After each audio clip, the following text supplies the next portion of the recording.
penting, ada suatu kasus yang diduga itu adalah suatu tindakan malpraktek. Nah, yang bisa menentukan bahwa sebenarnya tindakan ini sesuai atau tidak dengan prosedur ataukah tindakan ini termasuk di dalam malpraktek adalah seseorang yang bekerja di bidang tersebut atau seseorang yang ahli yang bekerja di bidang tersebut. Sehingga dibutuhkan ahli untuk memberikan keterangan penjelasan benar nggak yang telah dilakukan oleh si A, benar nggak yang telah dilakukan oleh si A sesuai dengan prosedur yang ada. Nah, hakim butuh suatu kepastian itu, sehingga si hakim akan bisa menentukan bahwa terdakwa ini benar-benar salah atau tidak. Ada sanksinya nggak apabila kita nggak datang di dalam pada saat kita dipanggil sebagai saksi ahli? Dikatakan di dalam pasal 224 KUHP. Jadi apabila barang siapa seorang saksi ahli atau juru, jadi ini saksi ahli di sini sengaja tidak memenuhi suatu kewajiban untuk yang ditentukan oleh undang-undang, maka dia bisa diancam. Kalau perkaranya pidana, maka pidana penjara paling lama 9 bulan. Kalau perkaranya bukan perkara pidana, maka pidana penjaranya paling lama adalah 6 bulan. Nah, seorang ahli tentu akan pada saat dia dipanggil untuk datang ke pengadilan, tentu dia akan ada kompensasi yang harus diberikan. Ada kompensasinya di sini juga diatur bahwa seorang saksi atau ahli yang hadir memenuhi panggilan untuk memberikan keterangan di tingkat pemeriksaan berhak untuk mendapatkan penggantian biaya menurut perundang-undangan yang berlaku. Jadi memang ada perundang-undangan untuk penggantian biaya berapa sih seorang ahli atau seorang saksi apabila dia dipanggil atau datang dalam suatu pengadilan. Nah, pejabat yang melakukan pemanggilan wajib memberitahu kepada saksi atau saksi ahli tentang haknya sebagaimana dimaksud di dalam ayat yang pertama. Walaupun pada kenyataannya kadang memang banyak yang terjadi, apalagi kasus-kasus pidana kan nggak ada duitnya. Kalau kasus perdata sih pasti akan ada duitnya karena itu menyangkut masalah ganti rugi dan sebagainya. Biasanya kalau masalah pidana seringkali ya nggak ada juga, hanya sekedar uang transport, tetapi itu harusnya ada dan itu harusnya diperjuangkan untuk didapatkan. Nah, sekarang kita akan lihat bagaimana sih mekanismenya untuk bisa seorang atau menghadirkan seorang ahli di dalam pengadilan. Nah, tentu harus ada permintaan dari penyidik. Ini kalau kita memang dalam hal ini akan diminta keterangan ahli dalam bentuk surat. Jadi ada visum et repertum, itu berupa surat. Jadi kalau seorang penyidik akan melakukan secara tertulis tentang pemeriksaan dan keterangan apa yang diminta. Jadi pada saat melakukan suatu pemeriksaan, seorang penyidik akan minta seorang ahli untuk melakukan pemeriksaan. Nah, atas perintah penyidik tersebut, maka seorang ahli akan membuat suatu laporan berupa surat keterangan dengan mengikat sumpah jabatan pada saat dia menerima jabatan. Nah, ini dalam bentuk visum et repertum. Nah, keterangan ahli dalam laporan juga mempunyai sifat dan nilai sebagai alat bukti. Kalau menurut undang-undang, kalau keterangan ahli itu diwujudkan dalam bentuk surat keterangan, maka itu masuk ke dalam surat. Tetapi kalau seorang ahli dipanggil di dalam persidangan, kemudian dia memberikan kesaksian pada saat persidangan, itu yang disebut dengan keterangan ahli. Jadi kalau ditanya, visum et repertum itu masuk ke dalam alat bukti yang sah di pengadilan yang mana? Nah, kalau bentuknya visum et repertum, maka dia masuk ke dalam surat. Tetapi kalau pembuat visum et repertumnya dihadirkan di dalam pengadilan, kemudian dia memberikan kesaksian atau dia memberikan keterangan di depan pengadilan, maka itu masuk ke dalam keterangan ahli. Nah, ini ada tata cara keterangan ahli. Jadi apabila dianggap perlu atau dikehendaki oleh ketua sidang, atau bisa juga atas permintaan penuntut umum, maka ahli dapat dihadirkan di dalam persidangan. Jadi bisa saja sebenarnya ahli tidak harus dihadirkan dalam persidangan, cukup surat keterangannya, surat keterangan atau laporan hasil pemeriksaan dia yang dibawa ke dalam persidangan. Nanti dia akan masuk ke dalam surat. Tetapi kadang ada juga hakim yang mohon walaupun sudah ada visum et repertum dalam bentuk surat, hakim kadang juga akan meminta seorang ahli untuk datang ke pengadilan untuk memberikan keterangan secara langsung. Nah, keterangan secara langsung ini bisa bentuk lisan diberikan pada saat sidang pengadilan oleh panitera. Jadi kalau pada saat dia harus dihadirkan secara langsung, ya dia akan hadir ahli tersebut. Tapi kalau dia tidak secara langsung, maka cukup dengan visum et repertum atau surat keterangan. Nah, pada saat ahli datang ke sidang pengadilan tersebut, dia akan berikan suatu keterangan terhadap sesuai dengan kemampuannya, sesuai dengan keahliannya. Maka sebelum dia memberikan keterangan, maka terlebih dahulu ahli tersebut harus diangkat sumpah atau janji. Ya, biasanya angkat sumpah dan janji ini sesuai dengan agama daripada ahli tersebut. Nah, inilah yang disebut di dalam keterangan ahli, dia masuk ke dalam alat bukti yang sah di dalam pengadilan menurut undang-undang. Jadi pada saat datang maka dia harus disumpah dulu sebelum si ahli tersebut memberikan keterangan. Nah, ini jadi biasanya ini adalah posisinya. Ini posisi sumpahnya. Jadi ada disumpah, panitranya disumpah sesuai dengan agamanya. Kalau biasanya ruang duduknya seperti ini. Jadi seorang ahli pun sebenarnya pada saat dia sebagai seorang ahli dia duduk itu kadang dia duduk di tempat pesakitan. Jadi hanya ada kursi ini, jadi kayak kursi pesakitan. Walaupun dia seorang ahli, dia bukan tertuduh. Tertuduh pun pada saat dia diminta keterangan dia juga akan duduk di sini gitu kan. Jadi memang duduknya seperti ini, jadi dia duduk di sini. Nah, ini biasanya dia akan duduk di depan. Jadi di sini ada kursi, ada hakim gitu kan. Di sini ada ada pembela, kemudian ada penuntut umum gitu kan. Kemudian ahli akan ada di sini. Ahli pasti akan ditanyain oleh hakim ketua, oleh anggota gitu kan, baru kemudian oleh penuntut, kemudian oleh pembela. Maka dia akan ditanyain tentang seputaran dengan kasus yang dia tangani. Nah, bagaimana dokter sebagai ahli? Itu tertuang di dalam pasal 133 ayat 1, di mana dalam hal penyidik untuk kepentingan peradilan menangani seorang korban, baik itu korban keracunan, luka, dan sebagainya, dia berwenang untuk mengajukan permintaan keterangan ahli kepada ahli kedokteran kehakiman atau dokter ahli atau dokter dan atau ahli yang lainnya. Sehingga di sini emang dokter bisa berperan sebagai seorang ahli.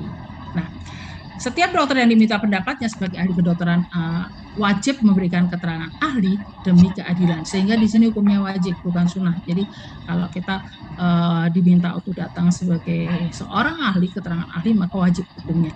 Tadi di depan saya sudah katakan apa sih sanksi-sanksinya apabila dia tidak datang. Nah, apa saja objek yang bisa dilakukan pemeriksaan? Pertama adalah bisa objek yang korban mati.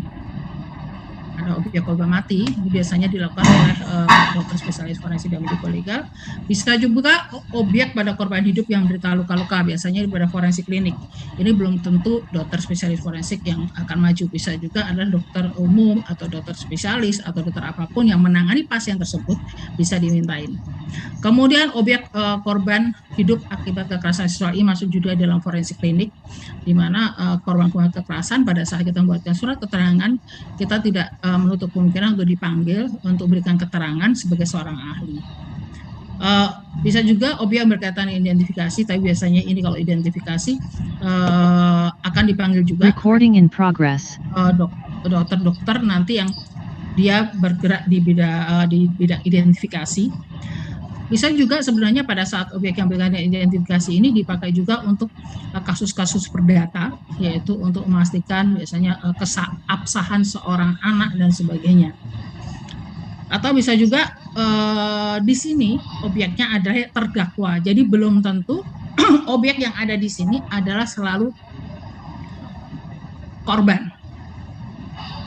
Bisa saja terdakwa, tetapi biasanya kalau korban yang terdakwa ini adalah untuk memastikan bahwa terdakwa ini adalah menjaga gangguan jiwa, sehingga pada seseorang yang mengalami suatu gangguan jiwa dia tidak akan bisa dituntut dalam melakukan suatu tindakan pidana. Dan biasanya itu yang digunakan oleh ahli-ahli atau spesialis jiwa.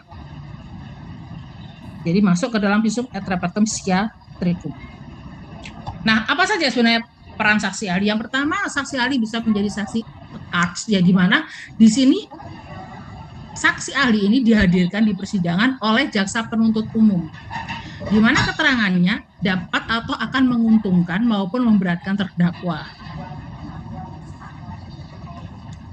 Bisa juga dia sebagai saksi advokat, di mana saksi dihadirkan di persidangan oleh terdakwa atau penasihat hukumnya, di mana di sini tugasnya saksi tersebut atau ahli tersebut untuk memberikan keringanan terhadap terdakwa. Nah, ini yang akan digunakan nanti oleh pembela untuk membuat dasar pledoi atau pembelaan dari terdakwa atau penasihat hukumnya. Jadi ada dua kemungkinan. Ahli ini bisa sebagai saksi cards atau saksi advokat.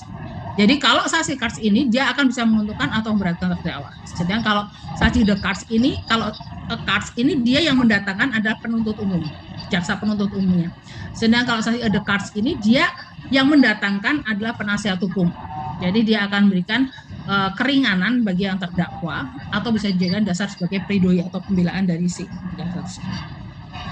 Nah, kalau dokter sebagai saksi medis, ada dua kemungkinan yang bisa kita lakukan. Yang pertama, dia sebagai saksi fakta, di mana dia adalah dokter yang memeriksa, merawat, dan berikan tata laksana sebuah kasus medik.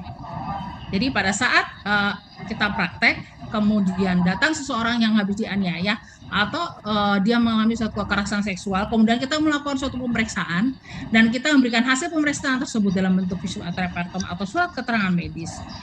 Dan pada saat itu ternyata hakim mengharapkan atau menginginkan dokter itu datang untuk memberikan kesaksian langsung di persidangan, maka dokter akan dihadirkan sebagai saksi ahli di situ.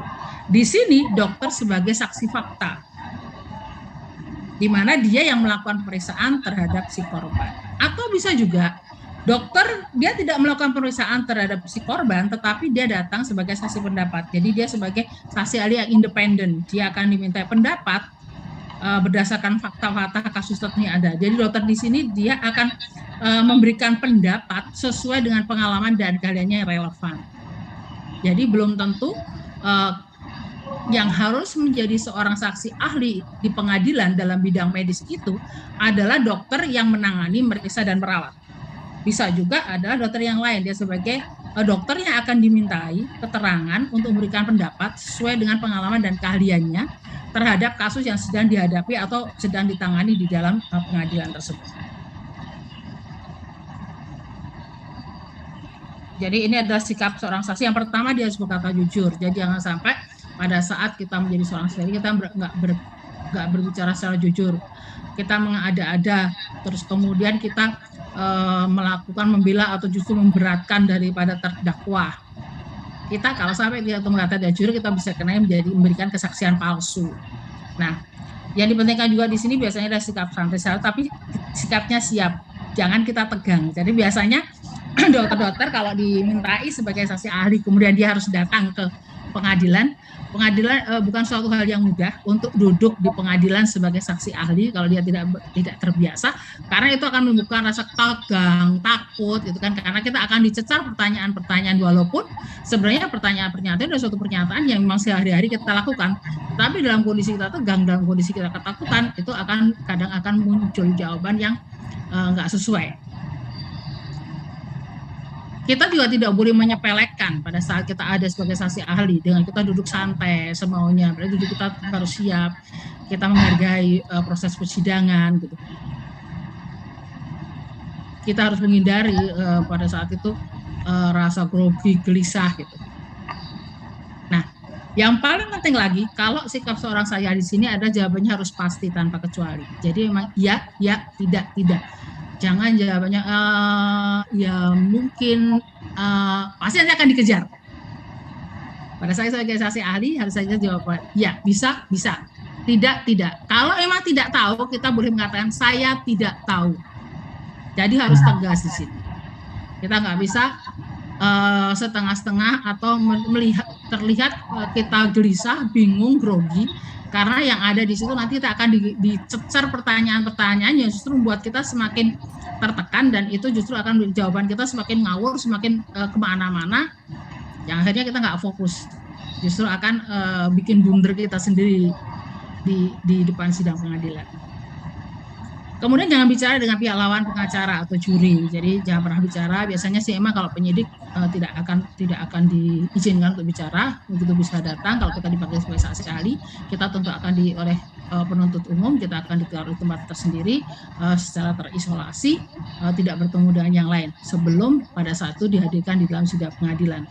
Bahkan biasanya kalau dalam sidang pengadilan tersebut dihadirkan 2 orang ahli, yaitu bisa dari dia sebagai saksi ahli sebagai saksi yang fakta atau dia sebagai saksi yang memberikan pendapat, itu pun biasanya dia tidak akan dimasukkan dalam pengadilan secara bersama, pasti akan sendiri-sendiri.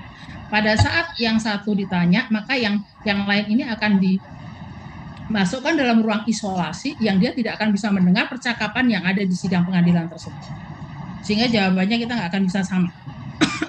Kalau jawaban sama berarti memang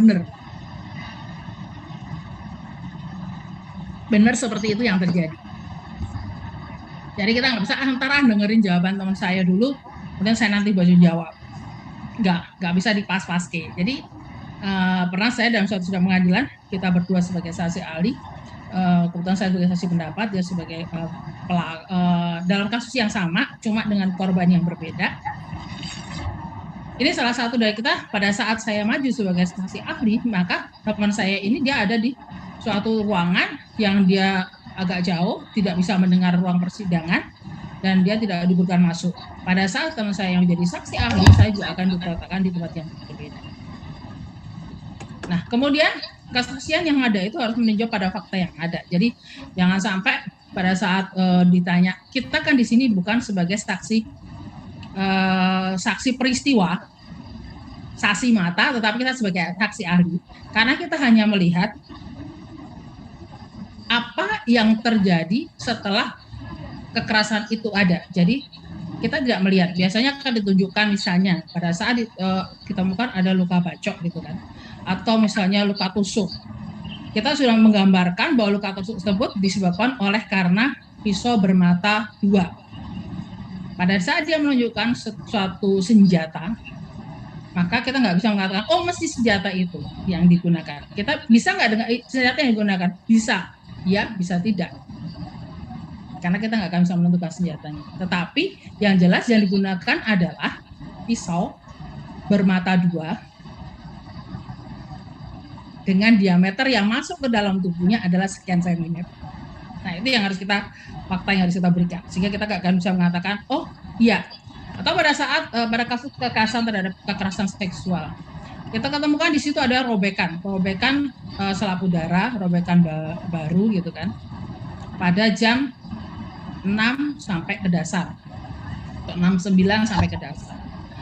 Kita nggak bisa mengatakan bahwa ini akibat persetubuhan, kita nggak ngerti karena kita nggak melihat. Tetapi robekan itu disebabkan oleh benda tumpul. Bisa nggak benda tumpulnya itu berupa penis? Bisa saja. Kita kan bicara membuktikan bahwa itu penis apa. Kalau itu memang penis, buktinya apa? Ya kita akan melakukan swab di situ.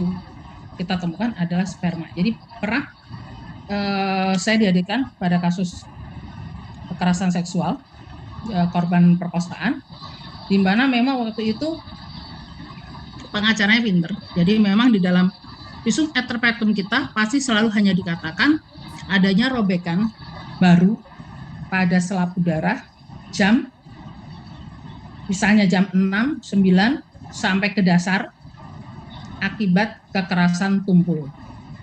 Nah, pada saat itu oleh pembela ini dia mengatakan bahwa bisa nggak dok kalau yang dipakai kekerasan tumpul itu adalah terong atau timun? Saya katakan bisa saja, itu juga tumpul, saya katakan. Jadi mengatakan kenapa itu akibat bisa nggak itu akibat persetubuhan? Bisa juga akibat persetubuhan. Apa buktinya kalau itu akibat persetubuhan? Ya, buktinya kalau itu akibat persetubuhan yang masuk ke dalam situ. Yang kan belum tentu penis yang masuk ke dalam situ dia. Ya memang belum tentu penis bisa masuk ke dalam, yang bisa mengakibatkan robek. Tetapi yang masuk ke dalam lubang vagina itu adalah penis. Nah, kenapa dokter bisa memastikan? Iya, karena pada saat saya ambil swab vagina, didapatkan bahwa di situ spermanya positif. Gak akan mungkin kalau robekan itu akibat timun atau terong akan ada sperma di situ. Nah inilah Jadi kadang-kadang banyak pertanyaan yang menjebak di situ, yang kita harus jeli, kita tetap harus fokus apa yang harus kita bicarakan. Ini jawab dengan singkat, jangan pernah pada saat kita dipanggil sebagai saksi ahli, kita menjawab dengan panjang lebar, jawab ya. Kalau dia hanya butuh jawaban ya dan tidak, jawab ya dan tidak. Kalau dia butuh keterangan, beri keterangan, jawaban, gitu kan. Yang biasanya di sini dengan menggunakan bahasa yang mudah dimengerti. Jangan pernah memberikan informasi yang tidak ditanyakan. Jadi jangan menjawab jika tidak diperintah. Jadi kita jangan berusaha pada saat kita menjadi saksi ahli itu terus kita ngasih kuliah tentang teori-teori yang kita tahu. Biasanya kita akan kejebak di situ sehingga akan menjadi blunder dalam jawabannya. Nah ini kalau beri jawaban secara lesan, jadi pada saat kita mengatakan ya, jangan hanya cuma menganggukkan kepala, tetapi jawab dengan tegas gitu.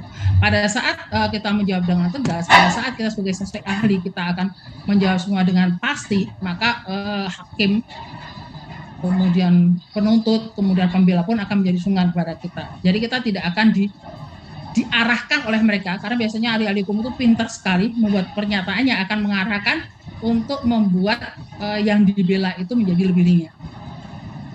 Kemudian jangan berasumsi saat berikan jawaban, kemudian hindari ya saya pikir menurut asumsi, menurut pendapat saya. Nah, jadi katakan yang pasti bahwa itu berdasarkan suatu teori yang ada.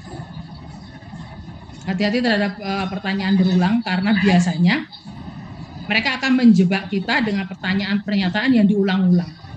Nah, kita pada saat mendapatkan yang berulang, kita harus konsisten dengan jalan kita. Sehingga akan menunjukkan bahwa kita sebenarnya ngerti banget masalah tersebut. Bukan hanya sekedar kita menjawab. Jadi pada saat jawaban jelas, pelan, tetapi jelas gitu kan. Hati-hati pada saat bertanya tentang waktu, lokasi, jarak, perkiraan, itu biasanya akan ditanyakan kira-kira waktunya berapa lama. Biasanya kalau sebagai ahli forensik saya dengan saat kematiannya berapa lama ini, berapa lama sebelum melakukan pemeriksaan. Hati-hati, kita harus punya dasar yang pasti untuk bisa menentukan tersebut.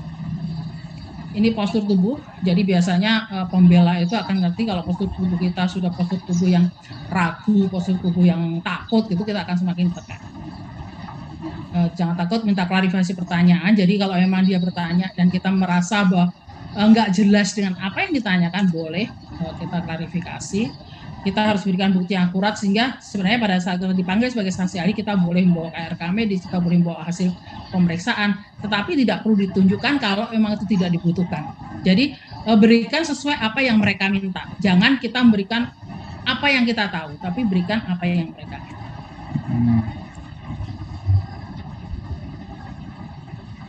Ini kemudian gunakan bahasa awam yang dipahami, jangan kita menggunakan bahasa-bahasa medis, belajar menggunakan bahasa awam, serius sebelum persidangan, jangan bercanda pada saat di persidangan. Kemudian jangan melihat ke pengacara yang dibantu sedang memberikan kesaksian. Kemudian batasi jawaban dengan fakta pribadi saksi ahli. Jangan pernah menghafal cerita, nanti kalau tanya ini saya mau ini, karena biasanya kalau kita hanya menghafal, kita tidak mengerti tentang apa kasus tersebut, biasanya kita akan lupa semua setelah ada di dalam. Jadi kalau tetap diam jika pengacara keberatan selama pemeriksaan. Dan jangan pernah pada saat kita akan menjadi saksi ahli, kita akan membahas kasus di lorong. Jadi itu suatu hal yang sangat tidak dianjurkan. Jadi pada saat kita akan sebagai saksi ahli, jangan pernah kita bicara di toilet atau di suatu tempat persidangan, di mana pada saat itu kita akan bahas kasus yang akan kita bahas. Karena kita nggak akan pernah tahu bahwa seseorang yang ada di situ adalah mungkin lawan kita atau pembela yang nanti akan menjatuhkan kita di situ. Nah, itu mungkin yang bisa saya berikan tentang bagaimana sih sebenarnya sebagai seorang saksi ahli yang di pengadilan. Oke, silakan kalau ada yang mau bertanya.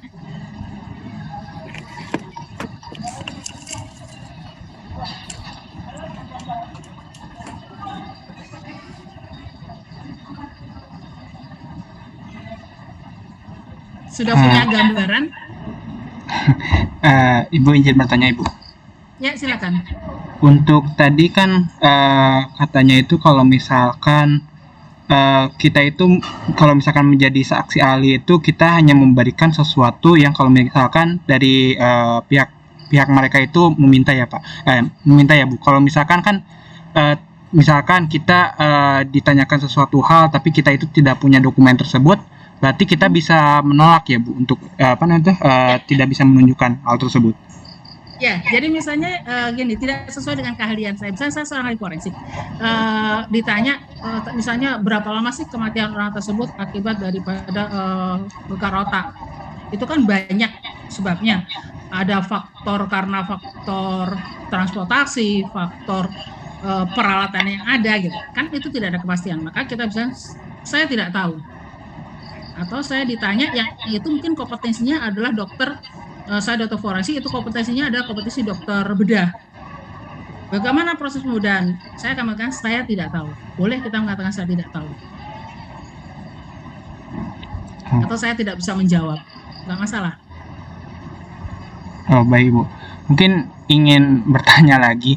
Kan tadi katanya itu diusahakan kalau kita sedang menjelaskan itu singkat dan mudah dipahami oleh orang awam ya Bu. Nah biasanya kalau misalkan kita sedang menjelaskan itu ada batasan waktu yang efektif nggak sebagai saksi ahli itu, misalkan kita menjelaskan tentang suatu kasus itu berapa menit kira-kira seperti itu. Terima kasih yang efektif. Ada batasan, tetapi jawab secara singkat dan jelas.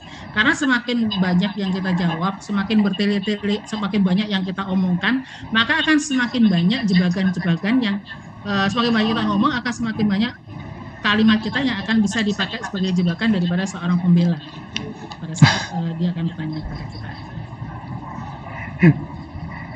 Iya Bu. Jadi kalau misalnya ditanya, benar nggak senjata ini, atau bisa nggak, biasanya bukan benar, bisa nggak senjata ini dipakai untuk luka tersebut? Kita jawab bisa. Atau kalau emang kita lihat nggak bisa, tidak bisa. Udah, nggak usah bisa tetapi ya belum tentu senjata itu yang digunakan. Jangan seperti itu. Anja akan ditanya, dikejar. Kalau belum tentu, terus senjata apa yang bisa dipakai? Kita akan dikejar lagi. Iya Bu, berarti istilahnya itu harus teguh ya istilahnya itu pendiriannya itu.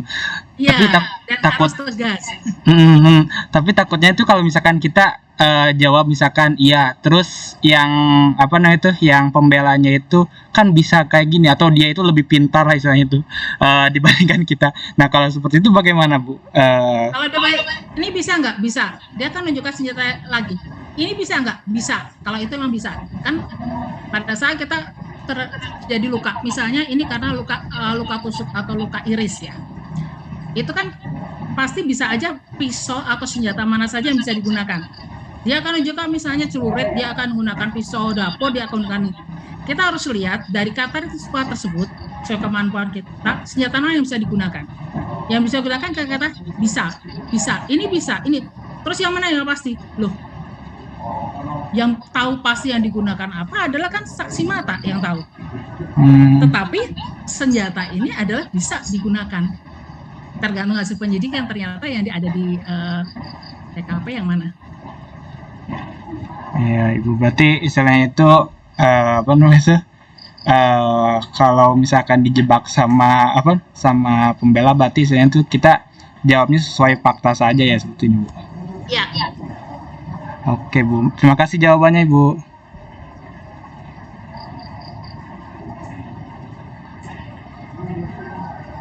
Karena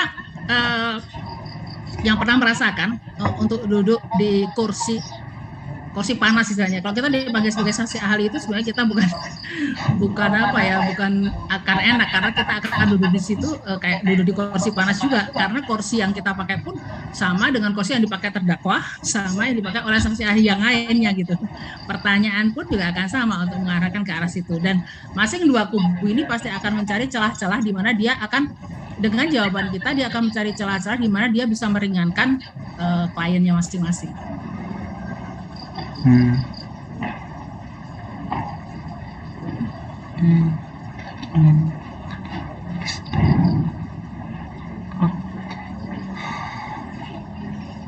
Ada lagi yang mau ditanyakan?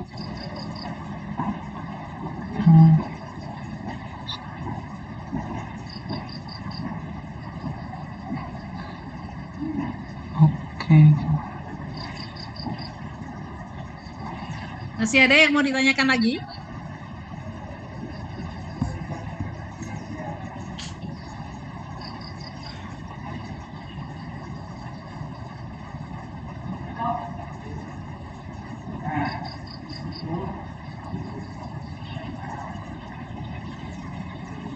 Kalau tidak ada, Oh ya, Ibu, izin bertanya Ibu.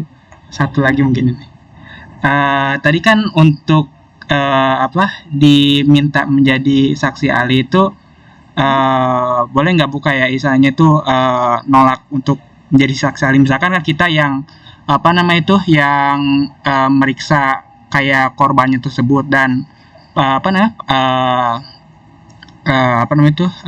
kayak eh, hakim itu minta kita jadi saksi ahli tapi kak istilahnya itu kita tidak sanggup atau tidak bisa menghadiri pengacara tersebut, apakah itu bisa dilakukan ya Bu untuk menolak panggilan tersebut?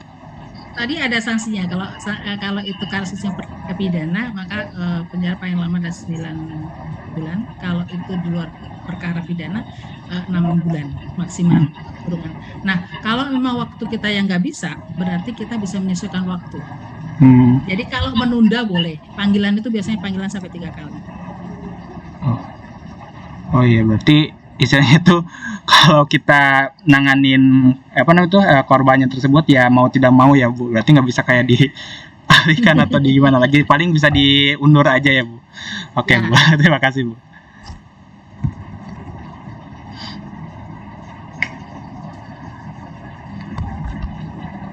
Ada lagi? Izin bertanya Bu. Ya silakan. Saya Ayu Mutia Salma dari Universitas Medan Area.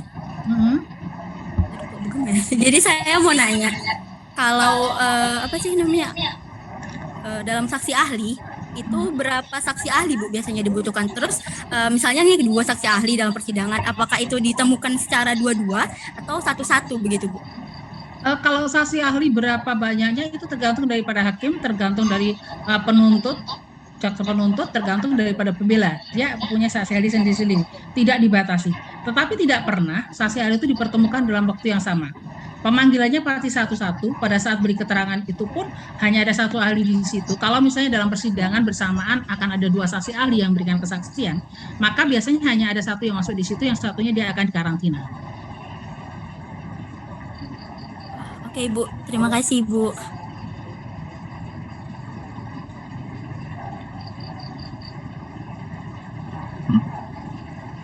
Ada lagi? Sejauh ini cukup jelas Bu. Terima kasih.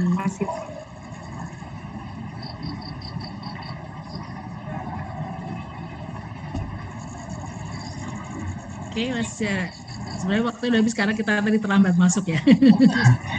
Mudah-mudahan dengan saya jelasnya cepat bisa ngerti. Jadi kadang memang kita sering jadi takut pada saat kita dipanggil sebagai ahli untuk datang ke persidangan ya, karena kita harus ada duduk di kursi panas. Tapi sebenarnya sejauh kita akan berkata jujur dan kita mengetahui fakta itu sesuai dengan apa yang kita lakukan sih nggak masalah. Pokoknya yang penting kita jangan mau dipengaruhi oleh kedua belah pihak, karena kita ada di situ adalah untuk mencari keadilan. Jadi apa yang kita tahu itu yang kita ucapkan. Pada saat kita sudah berat sebelah ke arah satu, pasti situ akan terjadi suatu ketimpangan dan itu pasti akan cepat sekali kita kelihatan. Untuk akhirnya justru blunder di situ, kita kebingungan sendiri karena kita akan membicarakan yang itu bukan fakta dan itu bukan yang kita ketahui.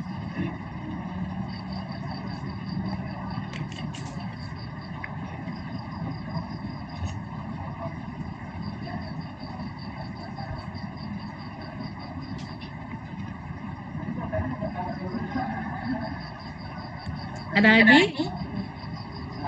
Oke, kalau nggak ada, absennya pakai recording stopped.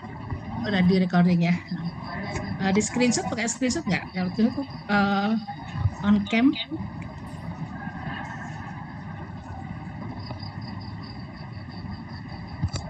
Terima kasih Dr. Liput. Terima kasih buat ini. Kalau nggak ada, saya Olivia deh ya. Selamat sore. Selamat sore Bu. Terima kasih Bu. Ya, yuk.